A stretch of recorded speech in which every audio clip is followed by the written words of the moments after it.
The RX 9070 XT and 9070 just launched, and just like my sunglasses here, they were in very hot demand.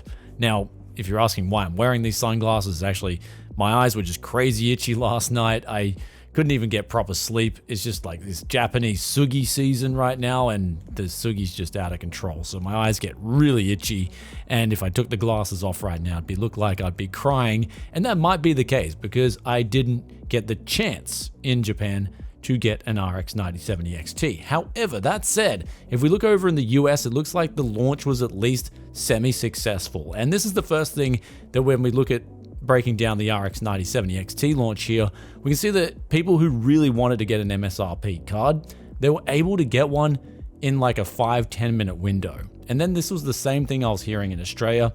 Over in Japan here, the situation was pretty different. Retailers haven't even stocked the cards online. And then there's other retailers who are just selling them in pre-built systems to try and get rid of their other stock. Though when it comes to Taiwan, for instance, some of my friends over there, they told me that there was apparently like 280 cards at the late night launch. So they almost instantly vanished. And then from 2 p.m., there was more cards coming in stock today. And if you miss out on one of those, you can get a pre-order in and you'll be in a queue to get one at MSRP. So it looks like this time around, the launch for the RX 9070 XT, given the environment and given the massive demand and undersupply, it looks like it was a much better choice to delay the stock and have more sufficient levels for this absolute frenzy that's going on right now. And in hindsight, Nvidia just trickled out a few cards where on day one, if you refreshed your browser like I was doing, a lot of the times you just saw out of stock immediately. So at least you had a 5-10 minute window. And this is exactly why I said in my reviews of both the 9070 XT and the RTX 5070, if you see these things in close to MSRP prices, don't hesitate because they are going to be gone very quickly. And if you hesitate, you're going to miss out. But at least this time around, the best news was that at least if you were really keen to get one and you were straight on the ball, you could get one. And so I am seeing on Twitter a lot of people were, especially in the US, they were able to get an MSRP card on day one. Now, the problem is going forward. What is the problem going forward? There is actually going to be a mountain of problems going forward, and we're going to talk about all of that right after today's video sponsor. Do you need to get Windows 10 or Windows 11 activated and don't want to spend $200 or some other exorbitant price? Well, if so, today's video sponsor VIP SCD Keys has you covered. For as little as $15 using the coupon code BFTYC, you can get Windows 10 activated, and for a little bit more, you can get Windows 11 activated too. Links in description below to find out more. Welcome back to Tech Yes City. Now, the biggest controversy surrounding the RX 9070 XT launch is, in my opinion, these MSRP prices, where according to videocards.net, they were speaking to a retailer in Sweden, and they're saying that the first wave of graphics cards that are at MSRP prices are not going to be these prices in the second wave, and they've already confirmed that. And then it gets a little bit weird because basically what they're saying is AMD have subsidized these cards and given the board partners a rebate, which will bring the prices down to MSRP. But after that first wave of cards is all sold out, that rebate then disappears and our prices are then going to go up on these cards, even the MSRP models, to essentially $650 plus. This is basically the word on the street right now, which does kind of make sense if we compare the 9070 XT pricing itself to the 9070 non-XT, and that's only a $50 difference. Usually we expect a $100 difference in this scenario with the bigger card versus the smaller card, though the biggest counter to this is that Frank Azur has gone on Twitter and basically said these MSRP prices are exactly that, $599 and also $549, and you will see that in the future as well. This isn't a one and done type of thing.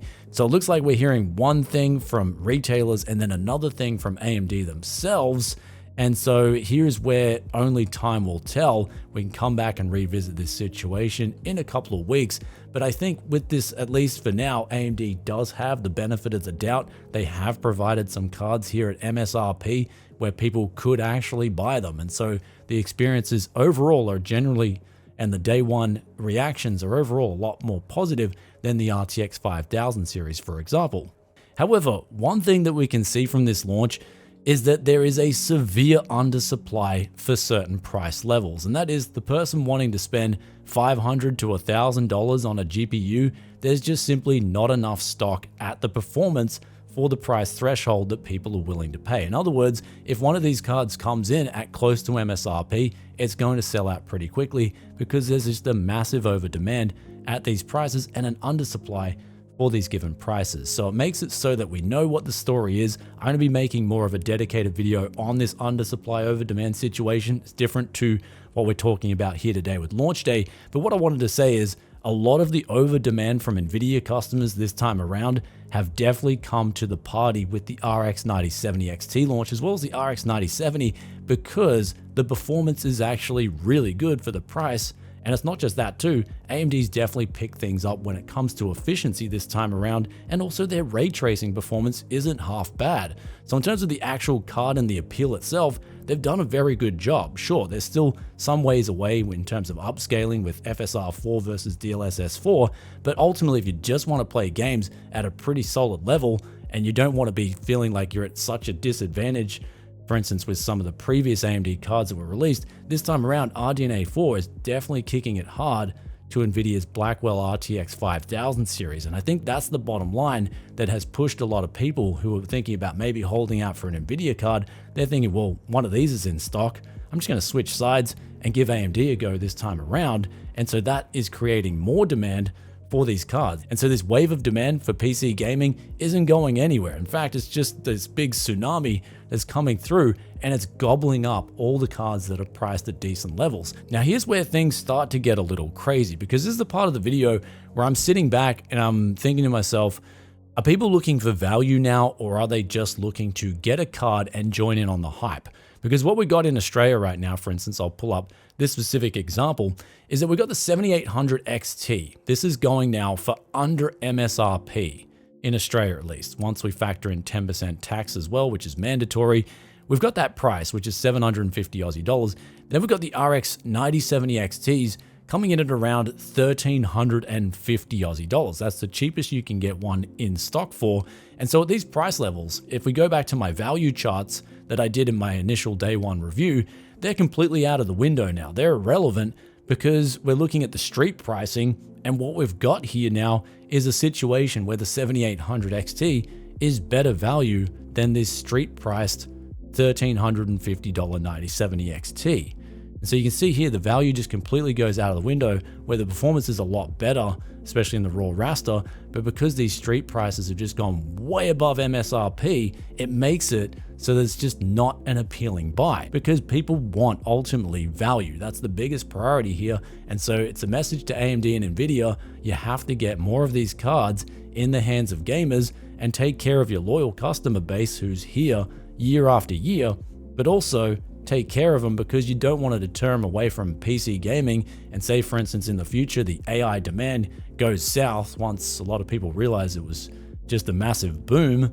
And so here's where AMD and Nvidia really need to do something internally with their companies. One thing that I'm going to suggest going forward is that maybe Nvidia themselves need to make a whole gaming division of a company and split Nvidia into Nvidia Business, Nvidia Gaming. That would be one suggestion, where then Nvidia Gaming could get the sufficient allocation of silicon to provide cards to gamers.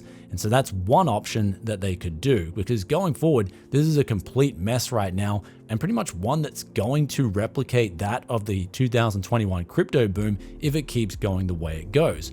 Because ultimately there is a huge demand out there for PC gaming, because PC gaming itself is just one of the best hobbies to have in the world. And I'm not saying that because I'm biased, I'm just saying that because it's an objective fact.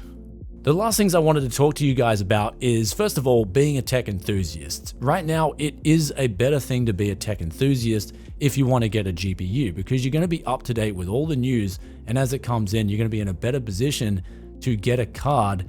And if you knew this going into the day one launch of the RX 9070 XT, you probably came out in a better position than especially someone who upgrades their computer every couple of years or every 3 years, for instance, on their birthday or Christmas. That poor guy later on this year, he's going to walk into a store to upgrade his PC and he's going to be met with an absolute shock going, what happened? I got my RTX 3070 here and I want to upgrade, and the prices are just insane. And that's when they then do their research and they realize that, hey, the situation is very different to when they initially bought their PC a few years ago. So at least being a tech enthusiast, being in the know, you had a much better opportunity to get a card at a decent price than those who weren't in the know. But one of the last things I wanted to talk to you guys about is why doesn't Nvidia and AMD and even Intel, if they know that there's these crazy shortages on stock, why don't they just go back to an older node, a more dated node, and just start manufacturing GPUs? And this is where it gets a little bit hard for these companies to do that, because they'd have to redesign their architectures for a different node. And not only that, that node's going to be a lot more inefficient. It's going to be a lot more ineffective in giving performance levels. And so it's just going to be a complete disaster, because no one is going to want those slower cards, especially if we look at, say, an RTX 3050 6GB. When I went to Tokyo to do my used PC parts hunt, that was really all that was on the shelves from Nvidia was the RTX 3050 6GB. No one really wants that card because it's complete crap. But also another thing was the RTX 4060 was still in stock, and that's because it was still, and it still is, being produced until April. So the scariest thing is, once the RTX 4060 stock levels run out, what's the situation going to become? I don't know, because it looks like, again, all that silicon is being reallocated from the gamers to the AI boom, and all we got right now is just the AI customer eating everything up. So it's a really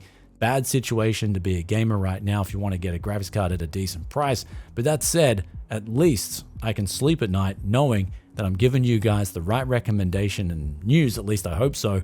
And going back to some of my previous recommendations, hopefully they're a little bit more justified after seeing what is going on with this day one launch. It's just looking like it's an absolute crap fest, even for AMD themselves with their 9070 XTs now, where all the MSRP cards are sold out, and what we are essentially left with now is $800 plus OC models, where really they're just doing nothing special except moving a slider a few notches and increasing some speeds. It's nothing special at all. And so yeah, if you're in the know, you're going to know that basically this isn't a great time to be a tech enthusiast wanting a new GPU. And so although the day one launch has been a lot better for AMD than Nvidia, it's still going to go to the same destination, and that is the undersupply and over demand that is in the gaming market right now, especially for that TSMC silicon. So if you're looking for a GPU and you're looking for either an RX 9070 or 9070 XT or a RTX 5070 even, if they're coming around MSRP and you want a game and that's all you want to do, then I wouldn't hesitate to get one of these cards. Me personally, I've been out of luck here in Japan for any of these launches. It's just been, they either even haven't been in the shelves or in stock at all, or they're just getting put into pre-built gaming PCs. So that's the reality of the situation. It's just, I know it stinks. And we're going to be definitely providing some solutions in the dedicated video when I talk about that and the pricing and the whole industry in general. But right now, you would consider it typically an artificial shortage for gamers. And what the leftover mess is basically, yeah, an over demand. Anyhow, guys, look forward to reading your comments in the comment section below. Do let us know how you went if you were after one of these cards on day one. Did you manage to get lucky and get one, especially at MSRP? Love reading your thoughts and opinions as always, and do share your stories in the comment section below. But ultimately, I think Nvidia could have handled the launch for the RTX 5000 series a lot better, in that they could have just held back the launch and waited for a much better day one opportunity where the bots and the scalpers then would have collected, ultimately, overall, less cards, and the people who wanted to game would have got more cards on that day one. And so would have been an easier redistribution too. And so you've definitely seen that with AMD and how they handled things there. And so even in this artificial shortage, it's much better to hold back a launch and just give it a big day one drop as opposed to trickling it out. And yeah, the bots really, they're way more on top of this than the average guy like you or me. We don't have time to sit in front of a computer all day and hit F5, but when they got their bots set up and they're automatically doing all that for them, they're going to be an absolute scalper heavens. And so that, at the very least, is one thing that AMD has got really right this time, as well as the actual product itself. So it seems like this time around, AMD does get, and even the marketing department does get a big win. So good job, at least for now. We'll come back to this situation a little bit later. But with that aside, I hope you guys enjoyed today's video, and I'll see you in the next one. Peace out for now. Bye.